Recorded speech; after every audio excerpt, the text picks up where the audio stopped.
After opening the 2014 Algarve Cup with a 1-1 tie against Japan, the U.S. women head into a March 7th match against Sweden in Group B that will have major implications toward the United States making the Algarve Cup title game. We talked to U.S. head coach Tom Sermanni about facing one of the world's best teams, as well as several players that know the Swedish team well, having played numerous games in Sweden's top league.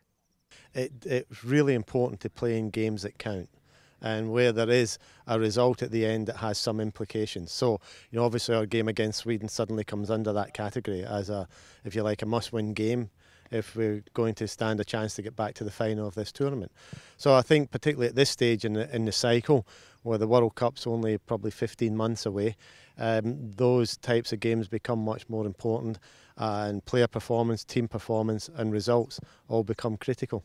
It's always been a battle between us, and I think that playing against the best of the best in these tournaments, it just, it brings out so much intensity and so much motivation, and to want to win, to want to compete at your best. And these are good, competitions for us. These are good tests for us. And, when anybody plays against us, they give it their best. And so I think, playing against a team like Sweden, they're very strong in all areas on the field, and I think they're also very technical, and they've done well over the past few years, and they've gotten very, very strong as a collective group. So I think, having a test against Sweden and playing in this tournament, it's always very competitive and an intense match. Well, I think whenever you're playing a Swedish team, you always have to be aware that they always want to counter.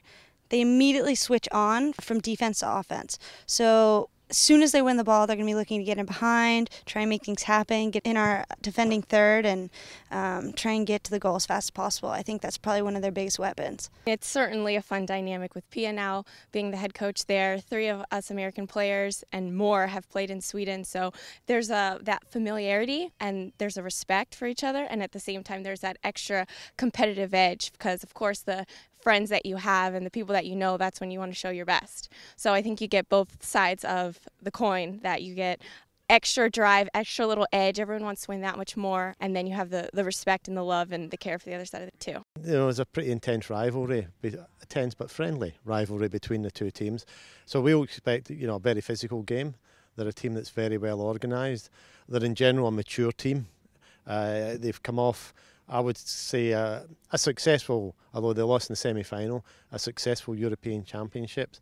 So they're a team that's kind of, sort of around its peak, if you like, probably this year and the next year or two.